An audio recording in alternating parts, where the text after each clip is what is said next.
Okay, so let's start by sitting comfortably. And in this teaching, we always go the way of comfort. So if we start off comfortable and then become uncomfortable, adjust something till you're comfortable again.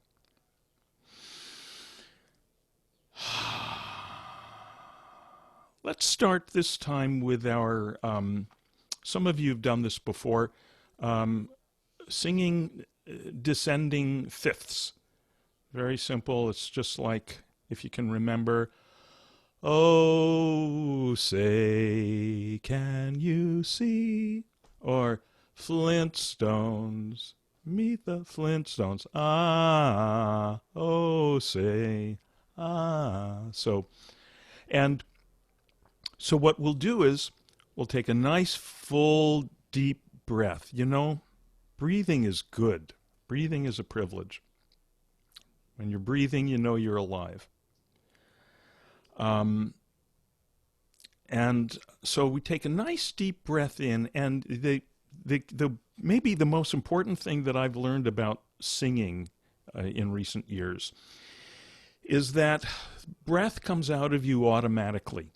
You don't have to push to exhale. It's like the air coming out of a balloon. There's no effort on the side of the balloon for the air to go. It's just released. Just released. Okay?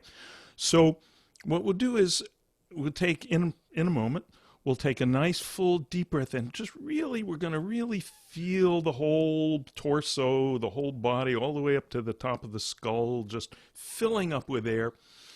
And then have the idea of releasing the sound, not pushing the sound, not even making the sound, just allowing the sound to come out of you. Not just out your mouth, but have the idea that it's coming out of you 360 degrees, coming out your mouth and your nose and your ears and your fingers and your toes and your back and your front, just going out 360 degrees into boundless space. Okay? Something like that. Okay? So, let's take a nice, full, deep breath in.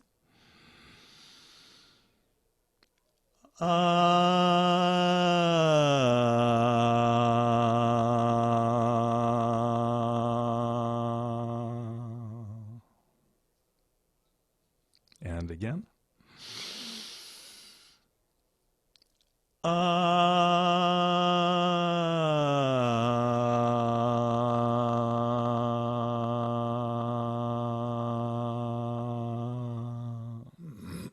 If your eyes are closed, that's great. Just keep them closed. And again.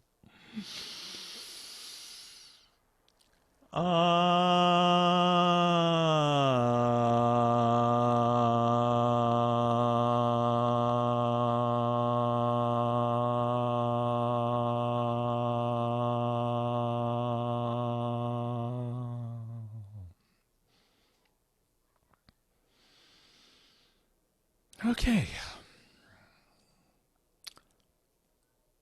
So that was the complicated part.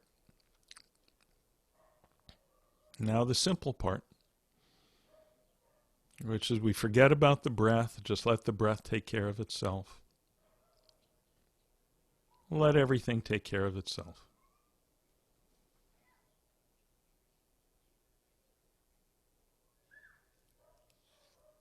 The breath goes in and out of the body without our having to manage it or even think about it or even notice it.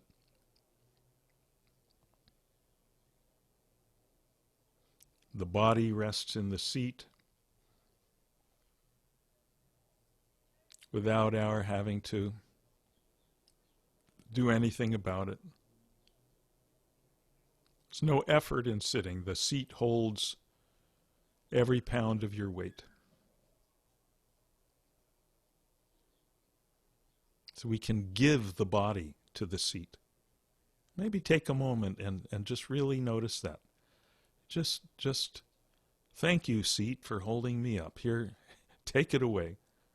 Take it all, every pound.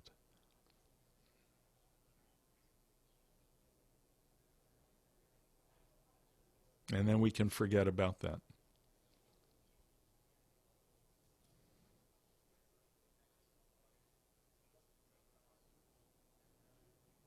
And the senses take care of themselves, functioning automatically without our managing them or paying much attention to them. So that sounds come and go. A sound shows up in our awareness, is there for a few moments, and then goes away. Then another sound shows up, there for a few moments, changing, never staying exactly the same, then going away. This beautiful automatic nature of experiencing.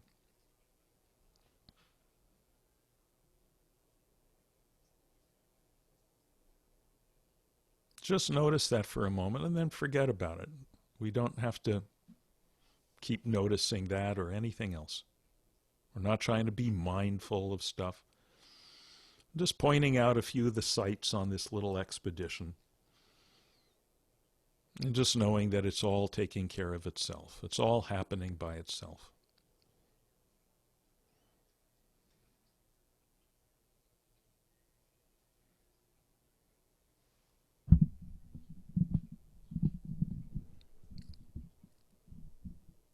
So the other senses.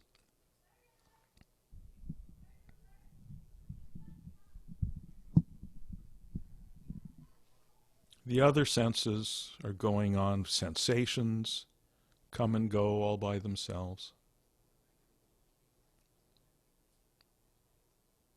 Perhaps visual images, colors dancing under the eyelids. Perhaps not. Doesn't matter. Nothing matters. Nothing matters.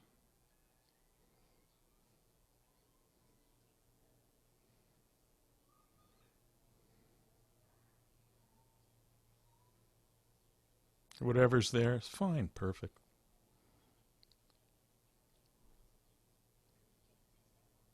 We're just resting in the middle of it. That's all that matters.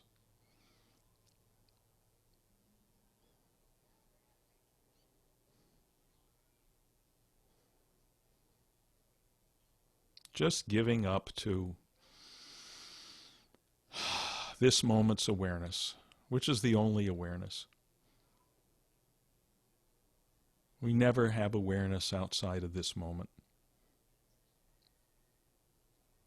We have what we call memories, but that's awareness of a thought in this moment. That's some kind of approximation of some not always very accurate approximation of something that allegedly happened once.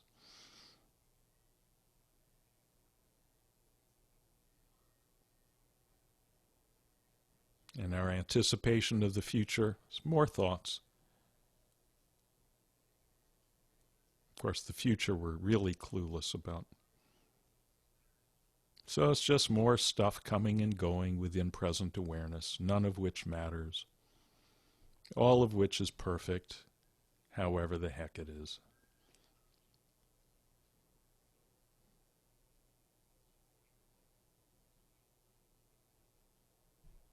So we just leave it as it is.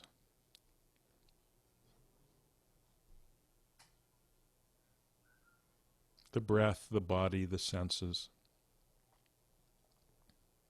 the thoughts, the feelings. And thoughts and feelings are just like sounds and sensations. Just more stuff coming and going. The content does not matter. The content does not matter. This thought or that thought, this feeling or that feeling. It's like whether you see blue under your eyelids or red under your eyelids. It doesn't matter. It's just stuff coming and going.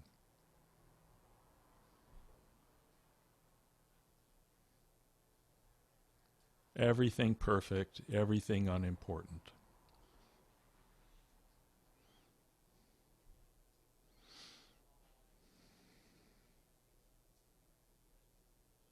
Nothing for us to do but kick back and rest in the middle of it.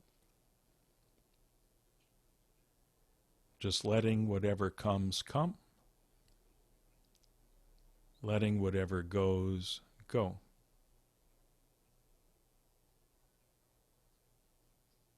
And noticing what doesn't come or go.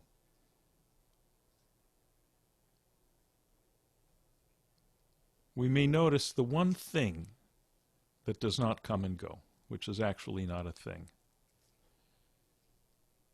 And it's this space.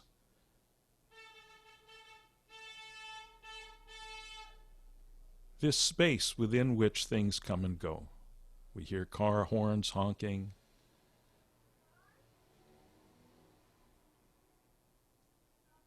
And then it goes away. We have thoughts, they go away. It's all changing, all coming and going. But it all happens in this same space that we call awareness. Only the space doesn't change, because there's nothing to change. Only the space doesn't come and go, because there's nothing to come or go.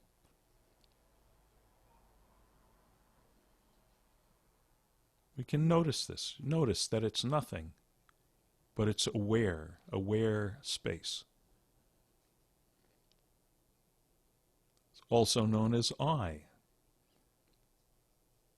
the one experiencing,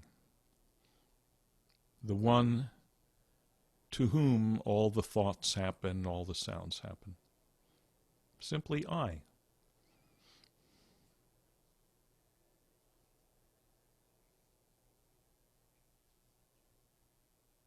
So we're not doing anything.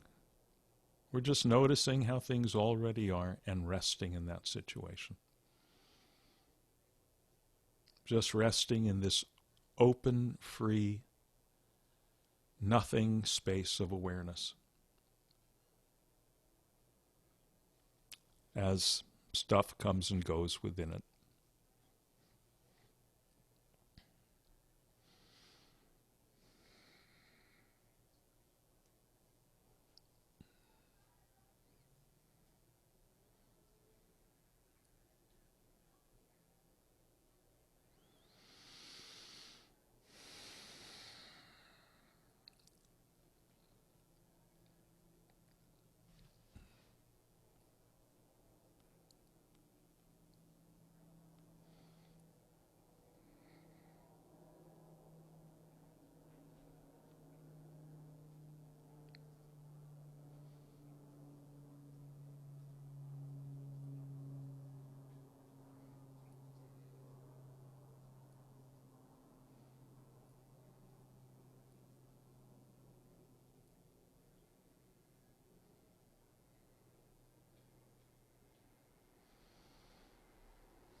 not trying to control anything or exclude anything or hang on to anything,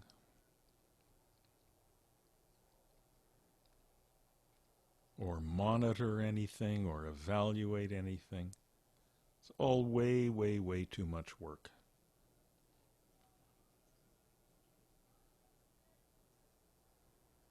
Anytime you find yourself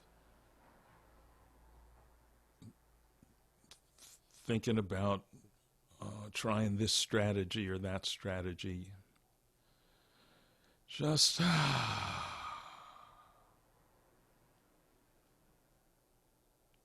that's just another thought.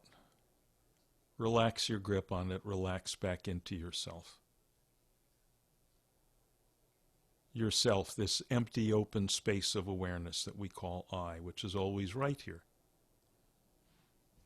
Any strategy you try to devise cannot possibly take you closer to it, because you're always already right here.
Anytime you feel you've been wrapped up in something, really obsessing about some topic or caught up in hanging on to a feeling or resisting a feeling, whatever it is, just relax your grip on it. Don't try to get rid of it. Don't try to figure it out. Just relax your grip and relax back into this empty, open space of I awareness, which is always right here, never distant from us, because it's us.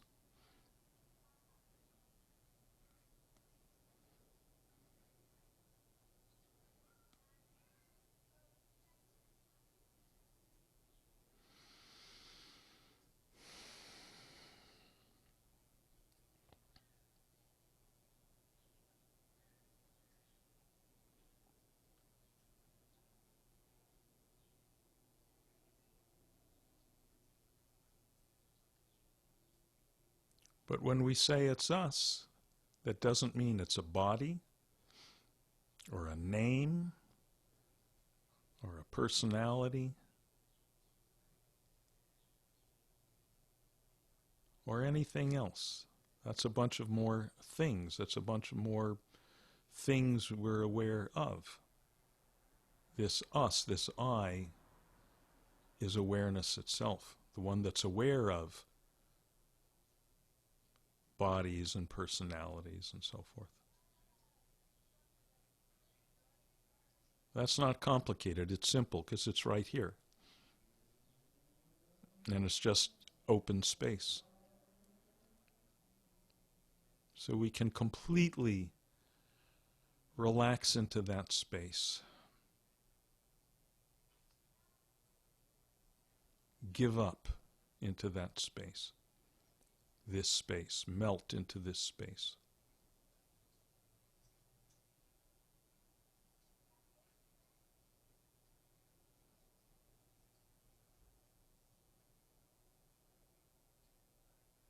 Melt into this space.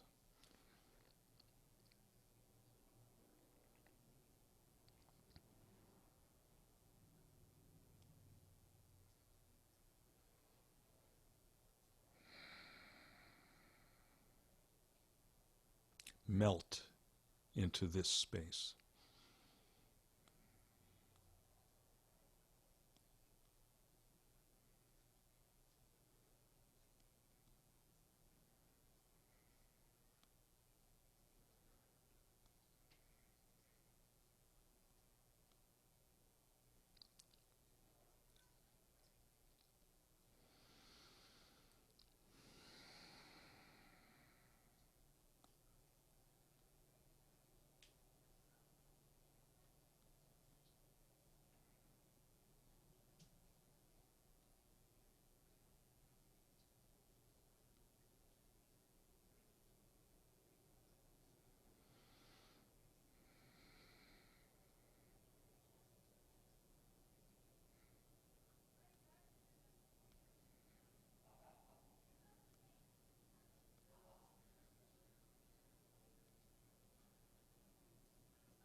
Just melt into this open, aware space.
Now keep the eyes closed and take a few minutes to gently start bringing the body back to a more active state.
And after a couple of minutes, as you feel ready, you can slowly open the eyes.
Okay. So if you're still opening your eyes, that's fine. Take your time. Always take as much time as the body wants.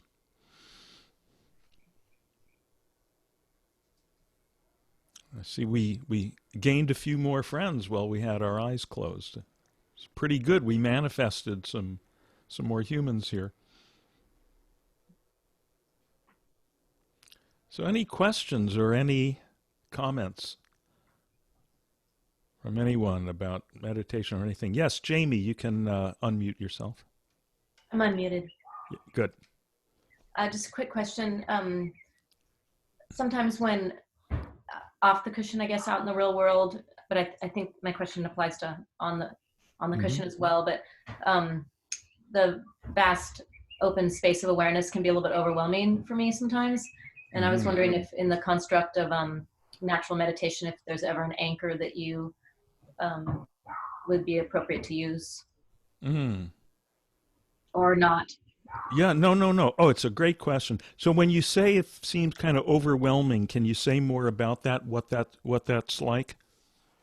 I guess it kind of comes when I'm experiencing anxiety, and I know you have some great anxiety tools as well, but sometimes the vastness of it is just so huge and overwhelmingly spacious that I think sometimes maybe I just need a little bit of an anchor to kind of, Sure. Yeah. So I just wondering if that No. even works in natural meditation, or if that's not part of it, then that's fine as well. Oh, no.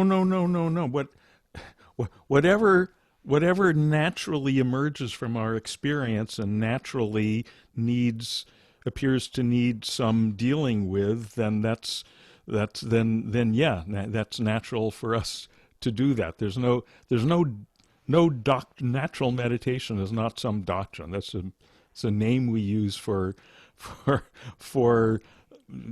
dealing with the reality of practicing and waking up. First, can I point out what a wonderful problem this is to have? Right? Gee, I'm having so much vastness. We spend our lives, and most people up till now, and most people will spend their lives up to the grave walking around in boundaries, walking around in constrictedness, walking around, experiencing wave, wave, wave. Watch out, this wave's going to slosh into this wave, and never clearly getting, the vastness of the ocean. Right? For most people, life is just as some writer, Wilson Meisner, someone said, life is just one damn thing after another. Right? And so to have this problem that, the spaciousness, the oceanic experience is coming in so strong and clear that I'm having a little trouble, dealing in the world of waves. It's a great problem, but it's a great challenge. But it is a challenge. So again, it's very right to bring it up. The anchor is the world of waves. The anchor is, when sink your hands into the soil one way or another. It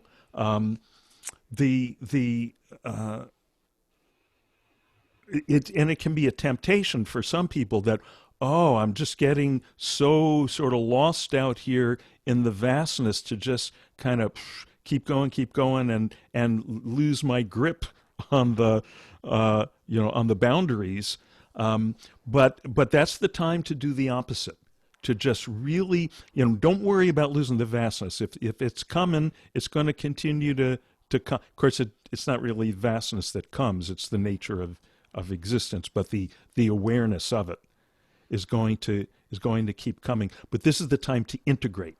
So just really, do stuff to throw yourself more vigorously into the physical world, whether it's doing physical work, weeding the garden, washing the car, working out, running around the track, or whatever that might be for you. Okay. Does that sound helpful at all? Yeah, and what about when you're in on the cushion in meditation? Then let her go. Yeah, okay. That's the difference between meditation and activity. That's why we have a demarcation. Okay? Ultimately, there's no distinction between meditation and activity. That's where we're going. But for now, provisionally, there are some important distinctions. When we're out in activity, there's this old song by Huddie Ledbetter that I love. And I love there's a version done in the 60s by Jim Kweskin and the Jug Band called Relax Your Mind. Anybody know that song, Relax Your Mind? Yeah, yeah. It's look it up.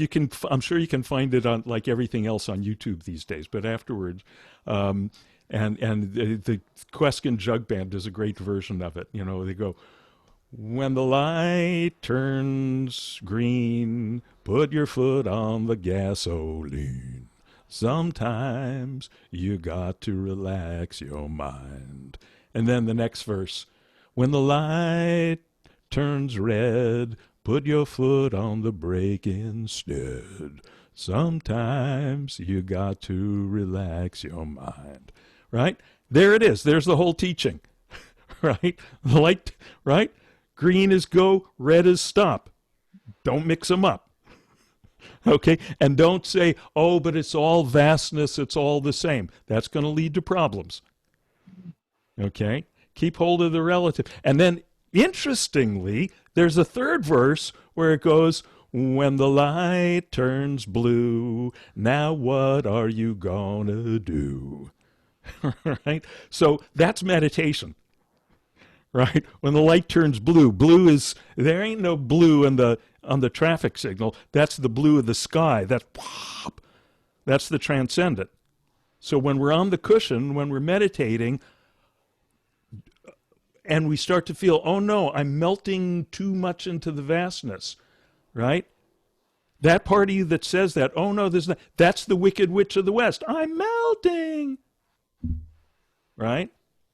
She doesn't like the idea of melting because she's, like in all of those myths, all of those archetypes, all of those movies, the evil one, the monster, the witch, is an embodiment of ego, right? And it's ego that says, "Oh no, I'm melting. This is not good."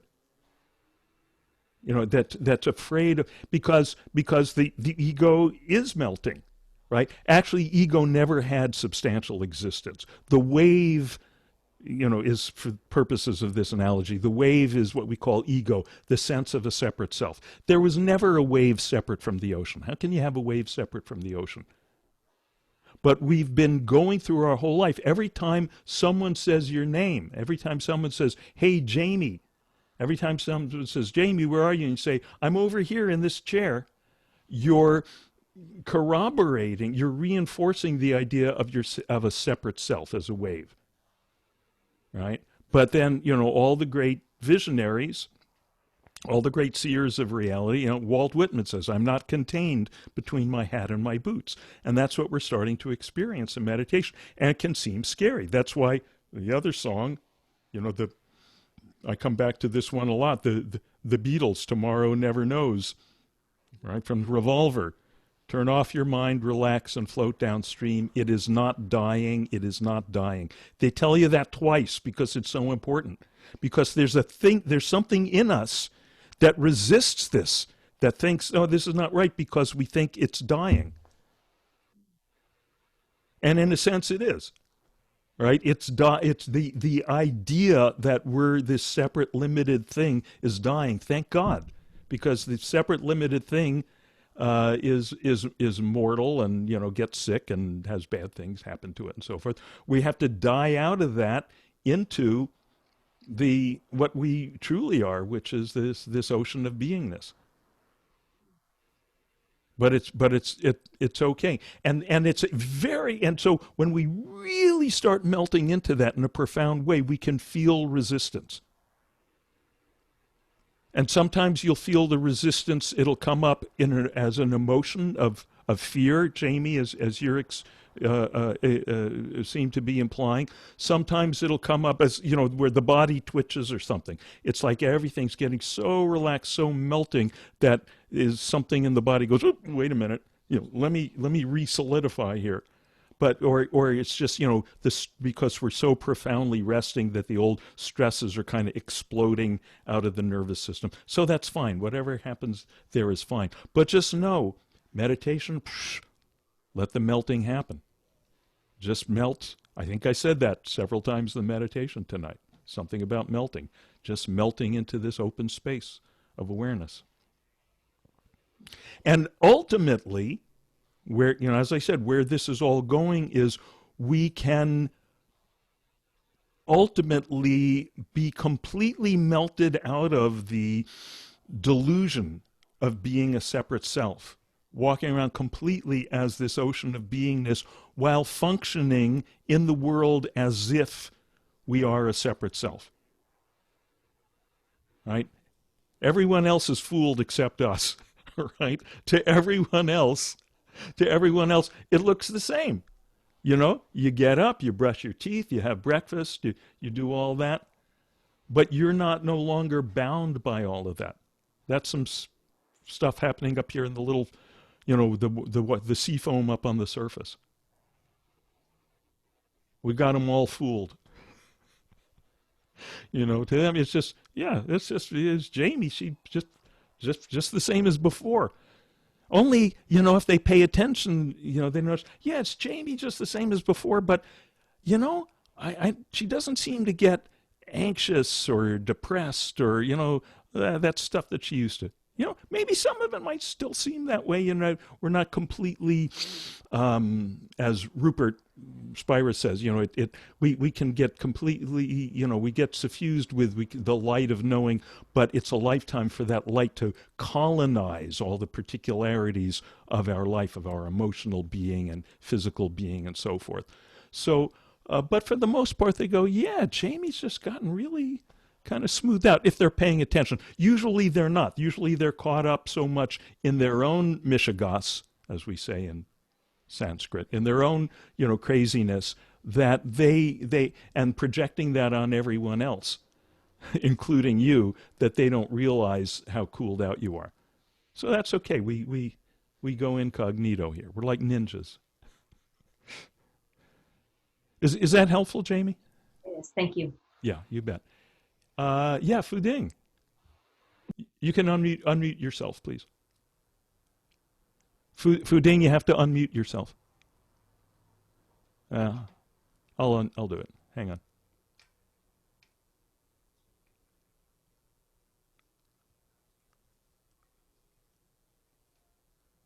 You okay, Fuding? Okay, there you go. There you go. Okay, start again, please. Okay, take two. Yeah. Oh, reaction to, what was her name? Yeah, Jamie. Oh, whenever I have in the past, like you get these transcendent experience and like it's so sometimes overwhelming, it can scare you. That's what I'm hearing. Mm-hmm. And here's something I found helpful is that I just remind myself that it's only my thinking mind, my reason side of me that's scared. My illumined self side is rejoicing. Finally, broke free. Right.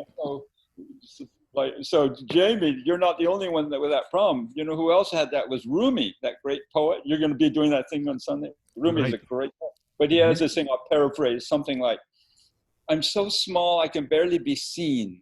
How can I see these big ideas? I forget exactly. Mm-hmm. And he says, but look at your eye. Your eye is small, but it sees enormous things. Mm-hmm. Yeah, that's great. Of our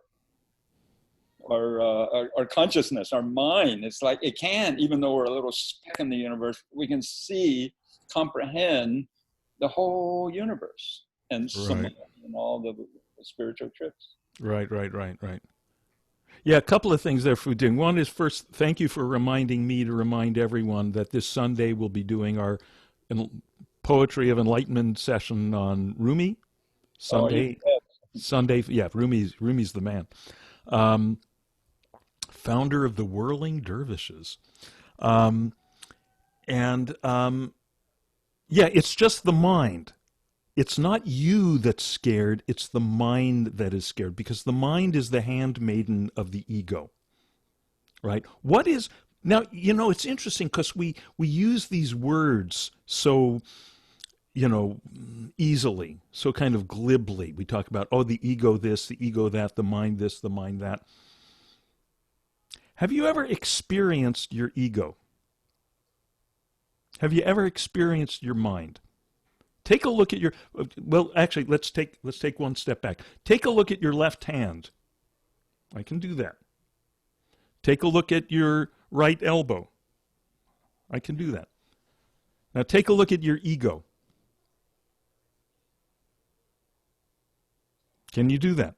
Stick out your finger and touch your mind. Can you do that?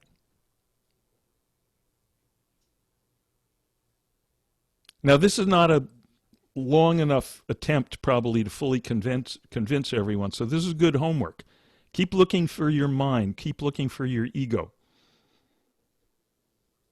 And what I think you will eventually conclude, which is what Rumi and Shankara and Jesus and the Buddha and everyone who's looked deeply into these things, what they all conclude is there's nothing to be found there. What we call mind is a bunch of thoughts going back and forth. There's a bunch of activity of thoughts. And we refer to all that thinking activity, which is stuff happening. We refer to it with a noun, At least in English we do. We refer to it with a noun, mind. And as soon as we say that word mind, as soon as we put a noun on something, it makes it sound as if it's a thing. But see if you can find that thing, if there's any experience. Now, I'm not talking about the brain. If we cut someone's skull open, we can find a brain. That's a thing. And we're told that that functioning of that brain has something to do with this functionality that we call mind. But that's not in our realm of experience. That's just some stuff we learn about. That's more thoughts, actually. For us, in our realm of experience, that's just more thinking activity, all that learning. So all we experience is this coming and going of thoughts, this activity, which we call, it would be more accurate to just call it thinking. Thinking, we experience thinking. But we say, oh, we experience the mind, but we don't really. We don't experience the thing. This is what, technically, in philosophy, this is called reification. R-E-I-F-I-C-A-T-I-O-N. Reification. Literally, it means thingification, right? It means invoking, conjuring up a thing where there is no thing. Reification. Okay? It's like wind. Right? What there's blowing, there's activity of blowing, there's all this motion of air, all this motion, and we call it wind as if it's a thing. And if the blowing gets very intense, we even give it a name. We say, oh, it's Hurricane Melvin or whatever. And that really, strongly reifies it, personifies it. And then everyone gets very dramatic. Oh, Melvin is bearing across the Florida Keys with great fury, and it's a bunch of activity. It's not a thing. So the mind is, but you won't take my word for it, and you shouldn't. You have to check this out for yourself. Keep looking for the mind until you're really good and convinced that there's nothing to find there. And then start looking for the ego, the sense of a separate self, right? Which is the boss of the mind. The mind keeps existing because the mind can spin stories about the status of this ego. Once upon a time there was a nice little boy named Dean, and he was born in Long Island, and then this thing happened, and blah blah blah. The whole thing. But see if you can find this ego. See if you can find all these attributes. You can find all this history, or at least all these, more or less inaccurately recalled memories, right? These thoughts about that pertain to this alleged self. But where's the self that it all sticks to? We had in our backyard, we had a hummingbird built a nest and then laid some eggs, and then we had baby hummingbirds. It was great. So she gathers all this stuff and then makes like the shape of a nest. But, it's all the particles are there, but they're all built around an empty space. And I would submit to you that this so-called self, so-called ego, the so-called separate self, we give it a name. Just like Hurricane Melvin, we give it a name, which makes it seem very real. We give this thing a name. We call it Dean or Jamie or Fuding. But it's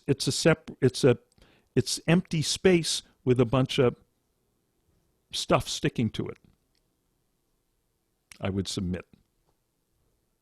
So we've been identified with all the stuff, and when we start realizing, oh, it's an empty space, and by the way, so here's let's say this is like the nest or the bowl of empty space. So here's the space inside the bowl. Here's the space outside the bowl. Is there any separateness between the space inside the bowl and outside the bowl? Nah. It's just space. It's just space. So this is what our experience starts to be like. Space is the closest analogy we can pretty much come up with for awareness. But awareness is even subtler than space because we can be aware of space. All right? Is this This all resonating for folks?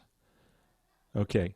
As far as the practice, just let go into it, melt into it, and when the light turns green, put your foot on the gasoline.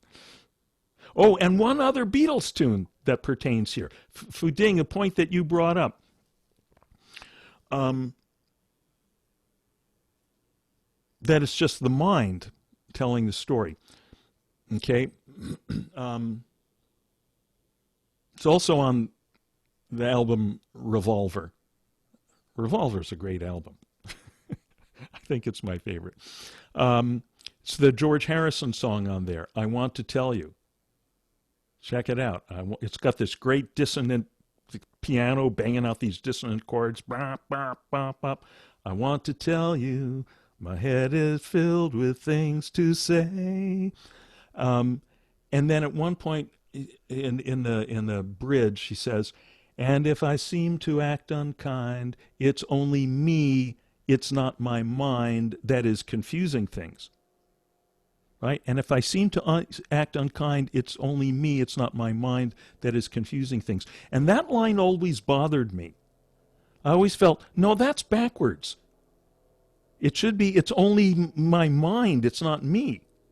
The confusion is in the mind, not me. And then years later, actually just a couple of years ago, I came across an interview with George Harrison, and he said the same thing. He said, you know, when I wrote that song, I screwed that up. I should have written that line the other way.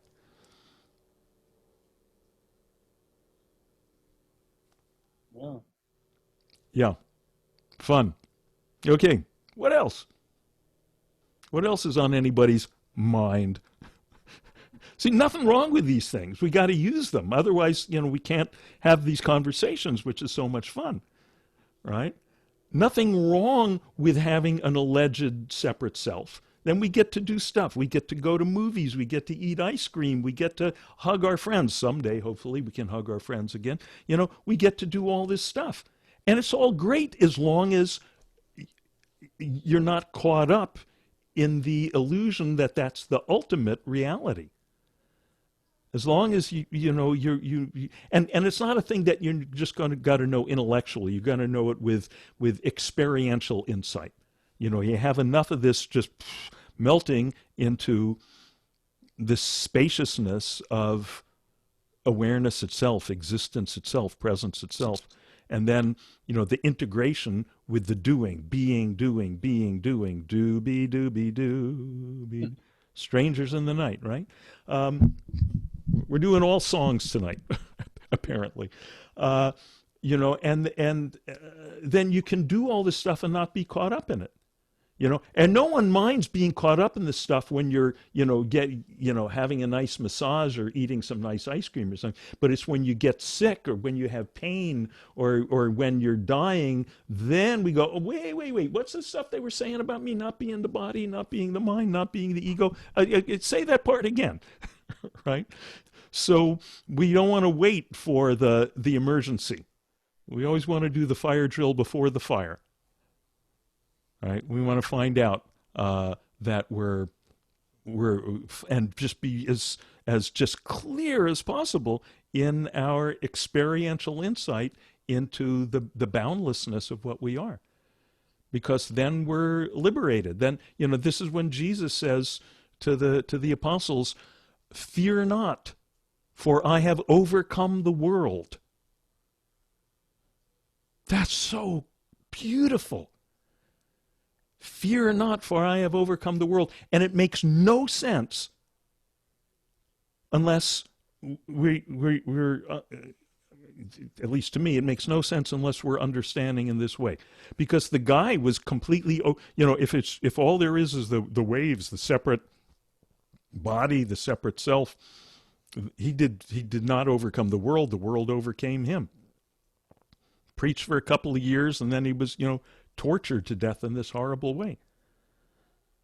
The only way you can overcome the world is by transcending the world, is by realizing the oceanic nature of what you are, and then whatever happens on the level of the waves can't touch you. There's another song there. It's a Dylan song. Something upside down inside handcuffs. What else can you show me? Regan, what you got, Regan? See, um, I could listen to you for hours. Every once in a while, something pokes Yeah, up. talk to my wife. She has to listen to me for hours. Yes. I know. Okay, just a brief thing, I hope. And just following up on Jamie's, I thought really an excellent thing that it provoked all of this wonderful discussion here amongst us. But I guess I always come on the, I don't know what you would call it in approaching it. And maybe it was like when you were holding the cup and you were saying, okay, there's space on the outside and on the inside. But on the inside, if you were to take a sip of something from that, you would want it to be containing. It would still contain, let's say, water. Taking a sip of water, you want it to stay in there. It's not going to be spreading everywhere. And that's good. That's on a physical dimension that we live in. And the other part about the physical dimension we live in is that, and again, part of the, I can't overcome my training. I was a Prussian teacher teaching Americans to be able to sit still, but to say, okay, she would say, don't freak out and don't bliss out. Just be here, middle path, and keep your feet. That thing about the feet that you used, and I've used it a lot, of knowing where, if I want to feel grounded or I'm feeling whatever, and just tapping, knowing that my feet are touching the ground often. If I'm often sitting in a chair or connecting with something just slightly on that dimension. So, and that my concern with that is just the fear that the self has of annihilating influence. And, oh no, I'm melting. And by the way, I have to put in a word for the Wicked Witch of the West, the wicked word, the more modern version that I identify with, not being all evil and bad. So, but anyway, that's all just out there, and things that I thought were I wanted to share, but I'll stop. So a couple of things I'm hearing here. One is, of course, when we are in activity, once again, feet on the ground, that's great. And we can bring this one back to Jamie. How do you get grounded? The most simple, obvious way in the world to get grounded is notice the contact between your feet and the ground. Okay? Now, again, that's in activity. When your butt on the chair, then butt on the...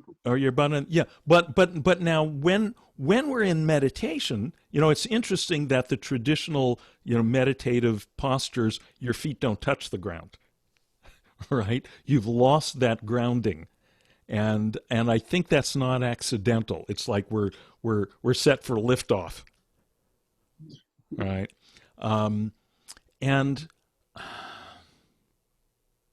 I would say if you feel you're getting caught up in going off in a bunch of fantasies or going off in a bunch of, stuff, then to use, the feeling of the feet on the ground, the feeling of the butt in the chair, or if you're feeling panicked or something, you can do that. You can do that.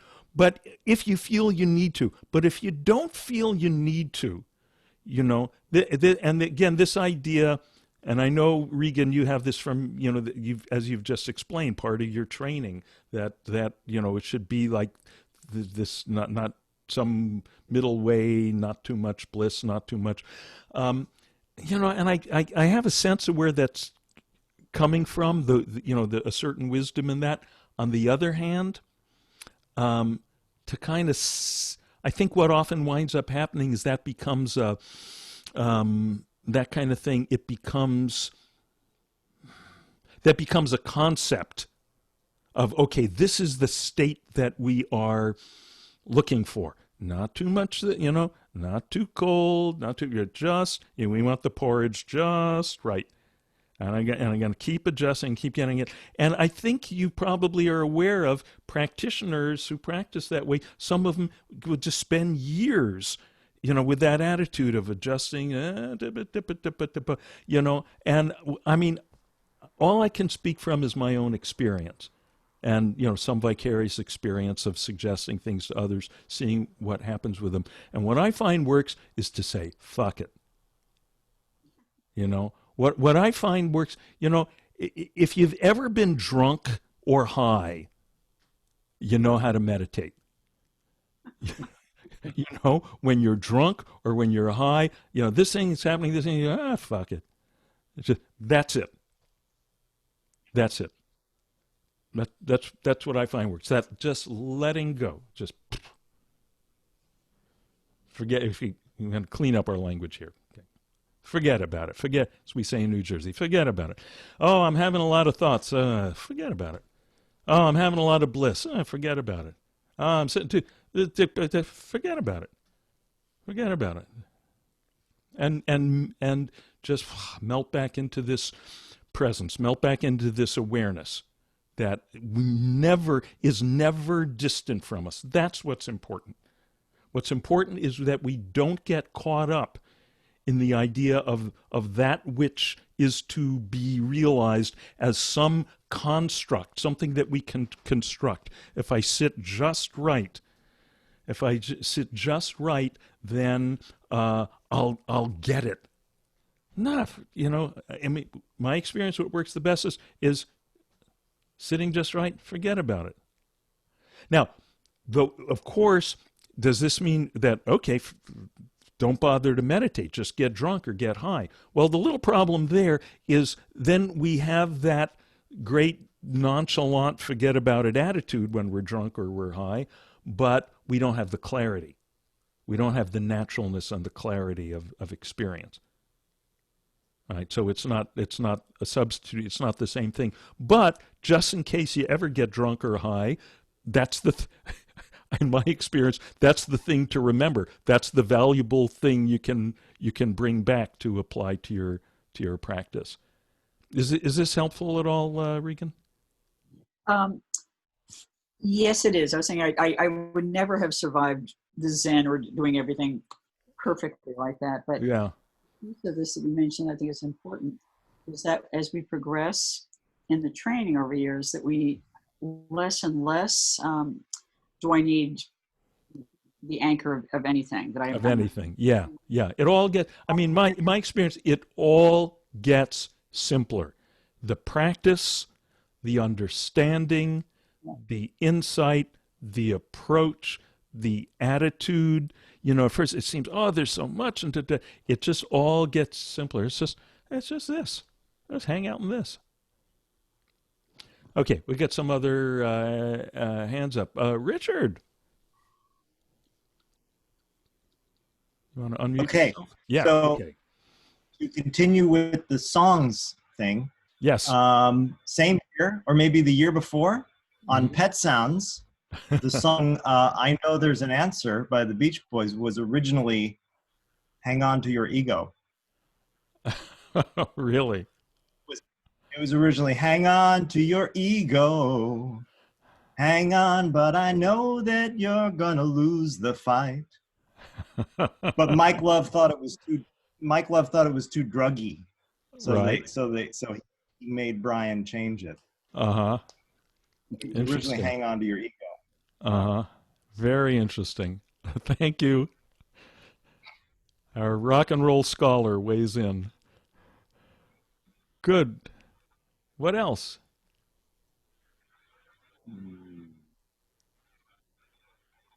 All right, just for a second. Sure. Am I on or yes. not? Yes, you are. So like I teach shamanic stuff, as you know. And anyway, somebody said, similar to after 9/11, and this is the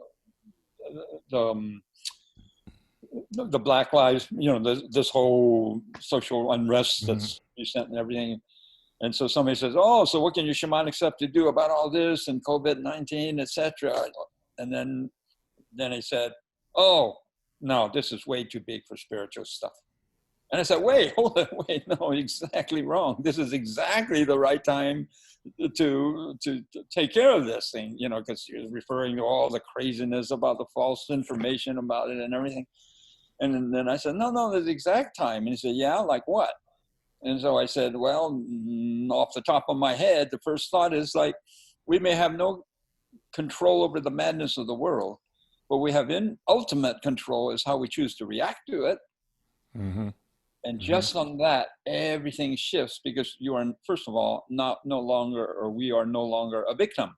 Mm-hmm. You know, even this horrible events, we can elicit compassion and understanding and motivation to do something. But, you know, we don't have to be a victim. So. Right. No, when these things happen, and, you know, a lot of people were asking me about this when 9/11 happened. You know, and it's not, you know, and of course there's the big society-wide 9/11s and society-wide COVIDs and you know, George Floyd crises and so forth. And then there's always the personal 9/11s that, you know, you walk down the street, you may pass a dozen people who are having personal 9/11s in their lives that you know nothing about. So it's going on all the time.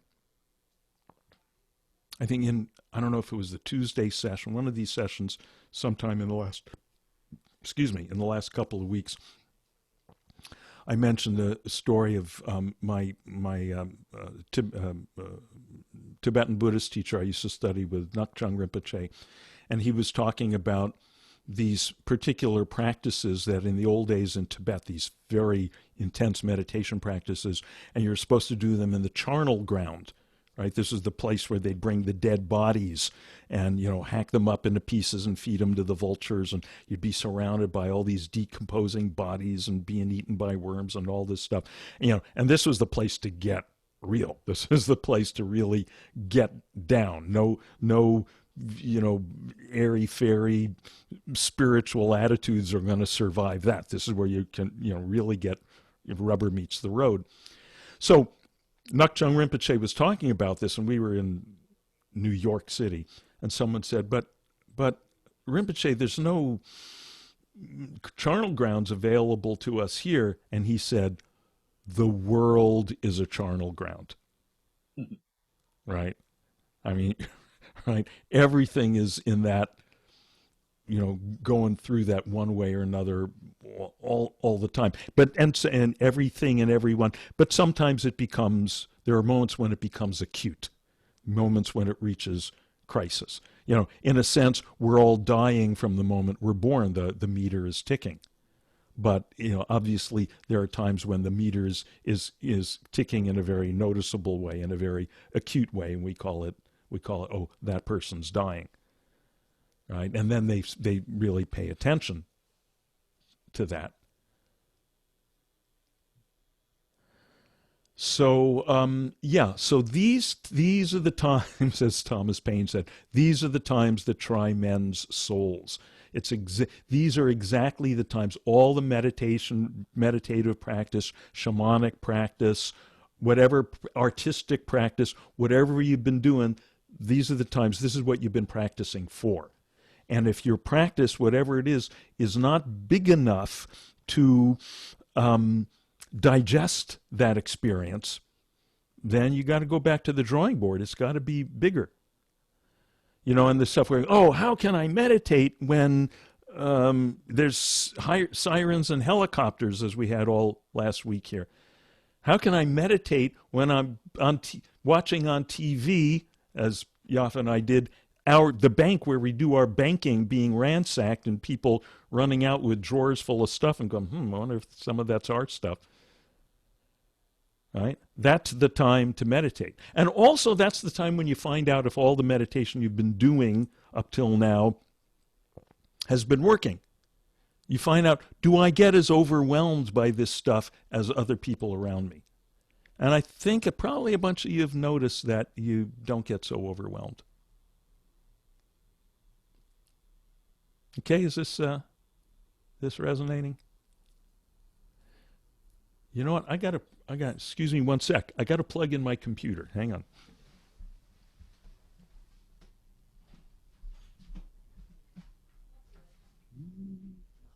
I got it. It's all right. I got it. Thank you.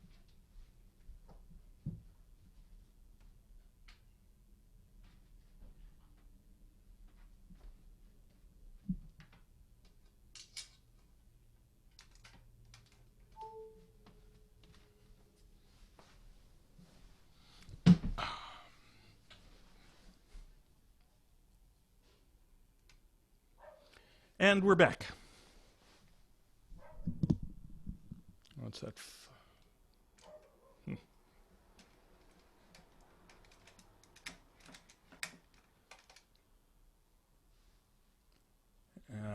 What's that funny shadow? I'm going to turn that light off.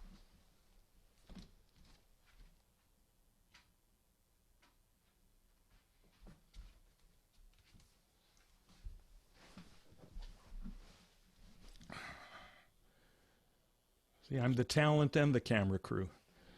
Okay. What else? Yeah, Laura. You're still muted, Laura. There you go. How's that? That's good. Okay.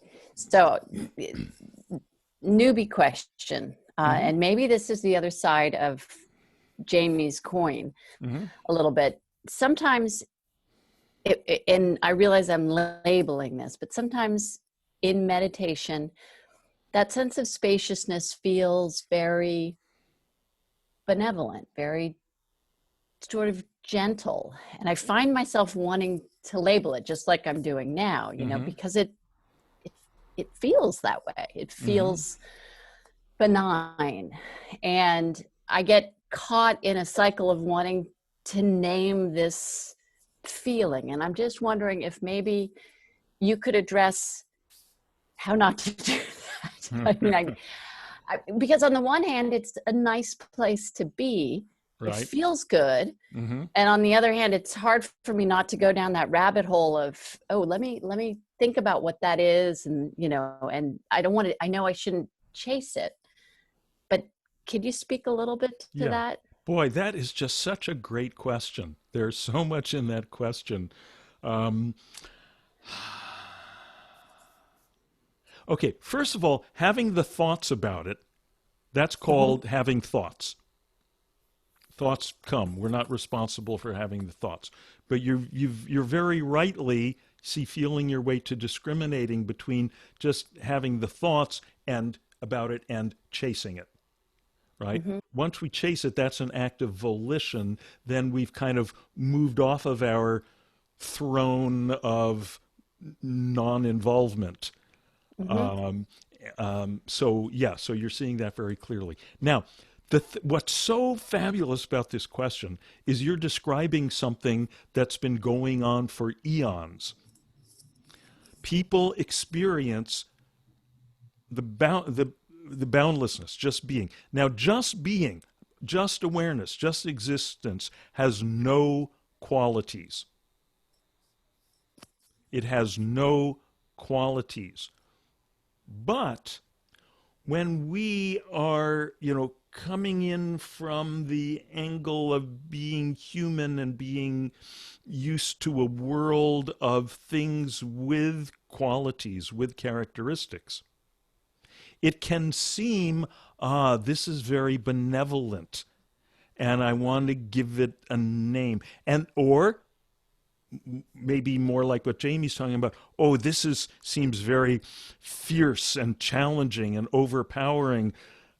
Maybe we get inclined to give that a name. So what we do is when it feels very gentle and loving and benevolent, maybe we call it Krishna. And when it feels very fierce and it's just every time we try to hold on to something, it just dissolves it, we call it Shiva. You see where I'm going with this? I think so. Yeah. We this is how gods are created in the images of our own ways of experiencing the experiencer. Okay, and this is why in India, in the so-called Hindu tradition, there's thousands of gods, thousands of different names. Even Krishna, so there's Krishna in the there's Govinda and there's Gopala, which protector of the cows. Young little boy Krishna and that who's kind of like the good shepherd, and then there's Krishna later as the like 25-year-old rock star lover surrounded by all his groupies, which represent the souls of the individual lovers of the infinite, lovers of God. And then there's Lord Shiva, who's the ultimate ascetic, sitting up in the Himalayas, up in the snow, unmoving. And then there's Shiva in the aspect of where he's always in union with his divine consort. And this it just goes on and on and on. And they all come out of experiences that people have had, just like the experiences you're describing, right? But the understanding in the whole Indian system is that all of these things, whether it's Brahma, Vishnu, Shiva, Parvati, this one, Durga, on and on and on, they are all aspects of Brahman. And Brahman is not Brahma, the creator God, another one of these things with qualities, but Brahman, with an N at the end, has no qualities. And that Brahman, depending on how you look at it, you look from this angle, you look from that angle. If you look at Brahman from this angle, it looks like Shiva. If you approach Brahman from over here, it looks like Krishna.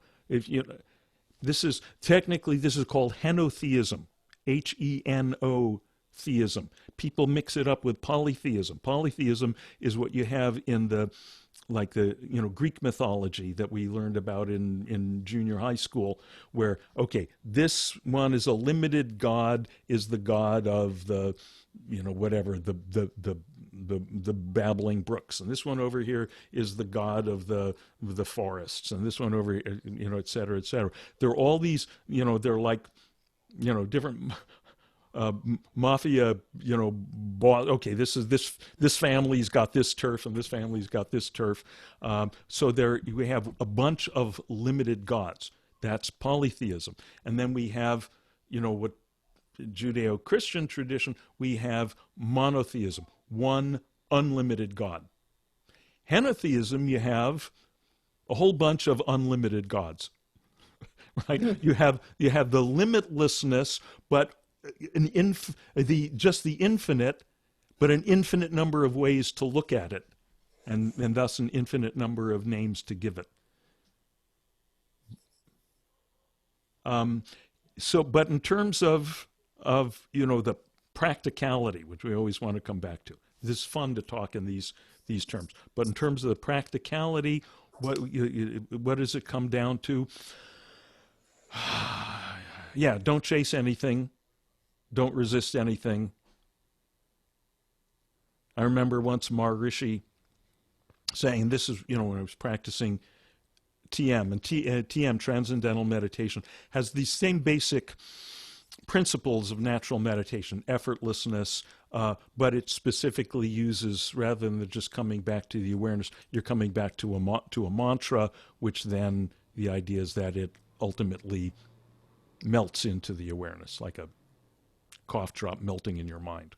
Okay, so I remember once Maharishi saying, yes, if you're sitting there in meditation and you experience God and all his angels singing hallelujah and playing their instruments and rainbow clouds and blah, blah, blah, you just come back to the mantra.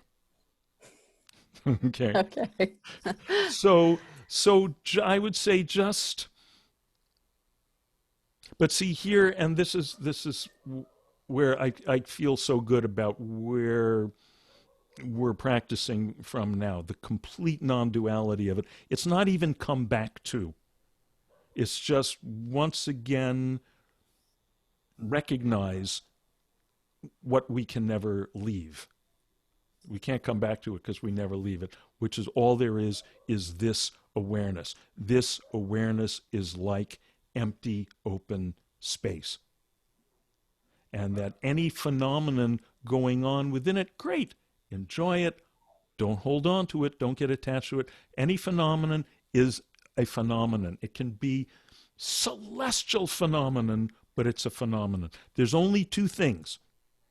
There's the phenomena, right, which are the blips on the screen, and they can be glorious celestial blips on the screen, but they're blips on the screen, and there's the screen.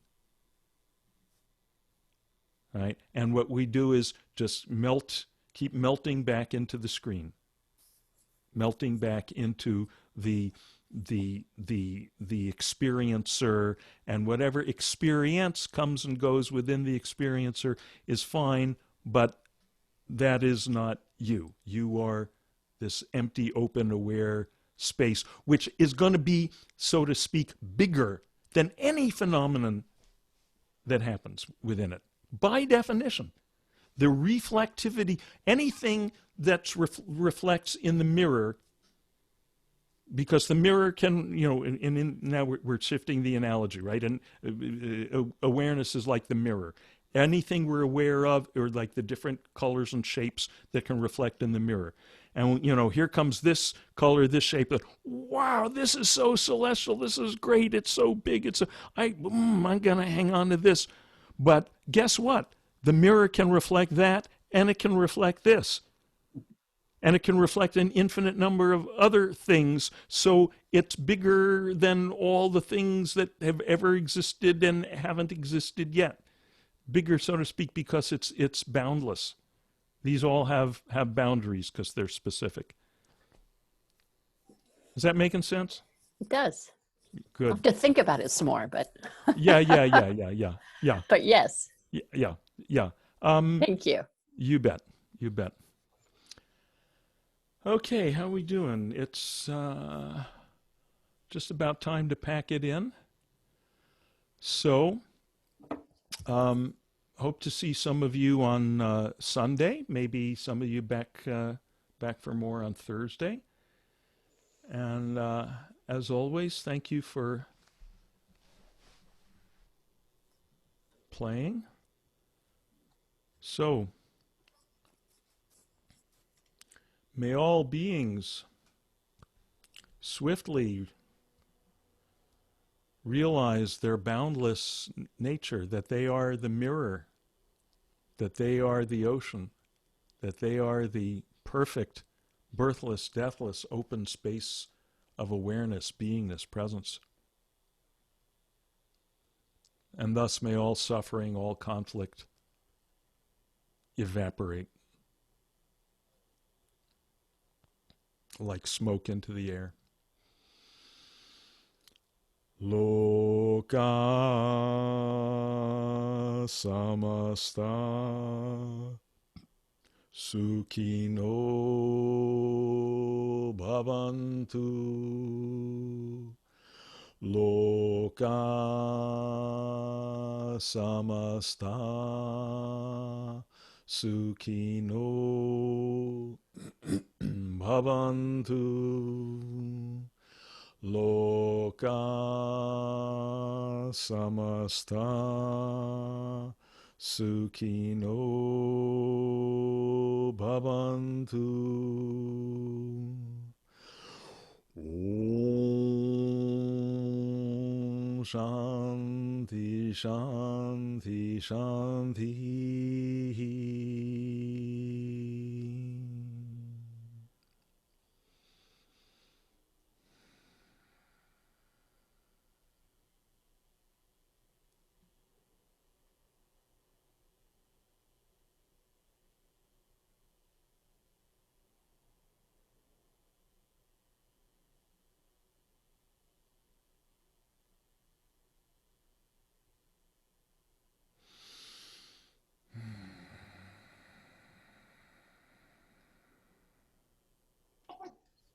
Thank you, everybody.